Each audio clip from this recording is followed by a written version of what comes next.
तर नमस्कार मित्रांनो, आपण आजच्या व्हिडिओमध्ये बघणार आहोत की ई-पी-एफची के-वाय-सी कशी करावी. संपूर्ण माहिती मी तुम्हाला या व्हिडिओमध्ये देणार आहे. तर बघा, ई-पी-एफ-ओ लॉग इनवरती मी क्लिक केलं आहे. त्याच्यानंतर साईट ओपन झाली. त्याच्यानंतर तुम्ही यू-ए-एन नंबरवरती टाकायचं आहे. तर बघा, मी इथे पासवर्ड कसा फॉरगेट करायचा याची पण माहिती देतो आहे. ज्यांना माहिती असेल त्यांनी थोडासा व्हिडिओ समोर फास्ट फॉरवर्ड करू शकता. तर बघा, मी इथं आता युनियन नंबर टाकतोय. युनियन नंबर टाकल्यानंतर इथे नेम टाकतोय मी. पूर्ण नेम टाकायचं आहे. जसं तुमचं आधार कार्डवरती आहे तसं तुम्ही नेम टाकून घ्यायचे.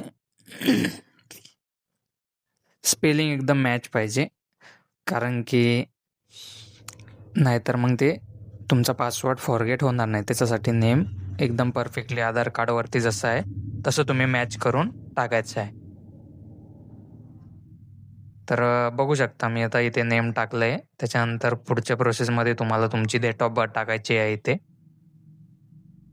डेट ऑफ बर्थ पण तुम्ही बघून व्यवस्थित टाकून घ्यायची आहे. तर इथे तुम्हाला जेंडर सिलेक्ट करायचं आहे तुमचं.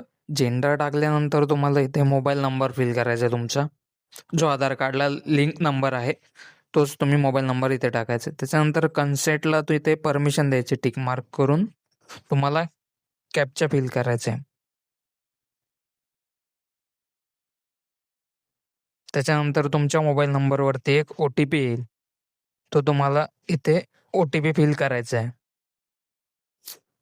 OTP टाकल्यानंतर तुम्हाला इथे तुमचा पासवर्ड चूज करायचा आहे. तुम्हाला जो पासवर्ड टाकायचा आहे तो. त्यानंतर तुम्हाला ओकेवरती क्लिक करायचं आहे. तर तुमचा पासवर्ड इथे सक्सेसफुली चेंज होऊन जाईल.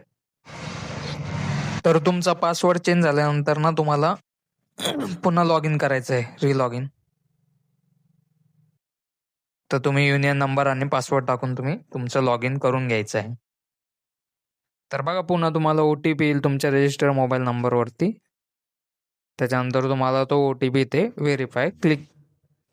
व्हेरीफाय करून घ्यायचा आहे. तर बघा, आता मी इथे OTP एंटर करतोय आणि व्हेरीफायवरती क्लिक करतोय. तर तुमची प्रोफाईल आता सक्सेसफुल लॉग इन झाली आहे. तर तुम्ही आता के-वाय-सी करण्यासाठी व्ह्यू या ऑप्शनवरती क्लिक करायचं आहे. तर बघा, इथे तुमची पर्सनल डिटेल इथे शो होईल. त्याच्यानंतर तुम्हाला के-वाय-सीचं ऑप्शन दिसेल. के-वाय-सीवरती क्लिक केल्यानंतर तुम्ही तुमचं इथून बँक अकाउंट, पॅन कार्ड तुम्ही लिंक करू शकता. तर बघा, आता मी बँक अकाउंट स्टार्टिंगला आता लिंक करणार आहे. तर इथे तुम्ही तुमचा अकाउंट नंबर टाकायचा आहे आणि अकाउंट नंबर टाकल्यानंतर तो कन्फर्म करायचा आहे. त्याच्यानंतर कन्सेंटला परमिशन द्यायची आहे. इथे पण तुम्ही अकाउंट नंबर पुन्हा रिएंटर करायचा आहे. तर थोडासा व्हिडिओ लॉंग होतोय, बट मी माझा पूर्ण प्रयत्न करतोय की तुम्हाला प्रोसिजर समजावी म्हणून. तरी तुम्ही व्हिडिओ हा शेवटपर्यंत बघावा, म्हणजे तुम्हाला के-वाय-सी करताना कुठलाही प्रॉब्लेम येणार नाही. तर IFSC कोड टाकून मी व्हेरीफायवरती क्लिक करतोय.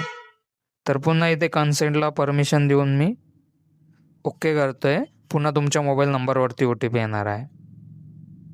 तर तुम्हाला इथे OTP फिल करायचा आहे. तर बघा, आता मी OTP इथे टाकून घेतोय. मोबाईल नंबरवरती OTP आलाय.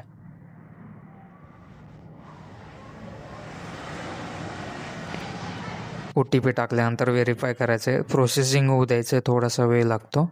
त्याच्यानंतर बघा, इथे मी सक्सेसफुली झालं आहे. तर काही दिवसात इथं आता व्हेरिफिकेशनमध्ये दाखवते स्टेटसमध्ये. थोड्या दिवसातच 7 ते 8 दिवसात तुमचं इथे स्टेटस अप्रूव्ह दाखवेल. तर तशाच प्रकारे तुम्ही इथे पॅन कार्ड पण तुमचं लिंक करून घ्यायचं आहे. तर इथे तुमचा पॅन कार्डचा नंबर टाकायचा आहे. पॅन कार्ड नंबर टाकल्यानंतर सेम प्रोसिजर तुम्ही कन्सेंटला परमिशन द्यायची आहे. तर बघा, मी परमिशन दिली.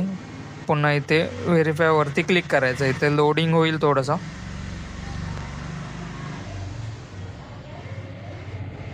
त्याच्यानंतर तुमच्या रजिस्टर मोबाईल नंबरवरती पुन्हा OTP येणार आहे. तर OTP तुम्ही पुन्हा फिल करायचं इथे.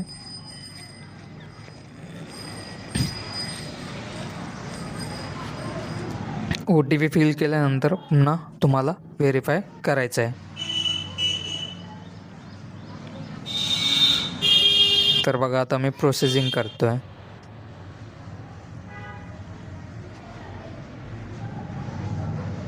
तर थोडा वेळ लागू शकतो, बट तुम्ही वेट करायचं आहे थोडासा.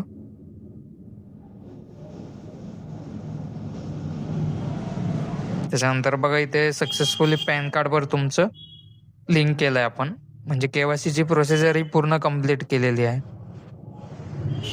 तर बघू शकता अशा प्रकारे ही KYCची प्रोसिजर असते. तर नक्कीच तुम्हाला व्हिडिओ आवडल्यास लाईक, शेअर, सबस्क्राईब करायला विसरू नका. तर पुढच्या व्हिडिओमध्ये मी तुम्हाला नक्कीच PF विड्रॉवलबद्दल माहिती देणार आहे. कशाप्रकारे तुम्ही तुमचा PF विड्रॉल करू शकता. तर नक्कीच व्हिडिओला लाईक, शेअर, सबस्क्राईब करायला विसरू नका. जय महाराष्ट्र.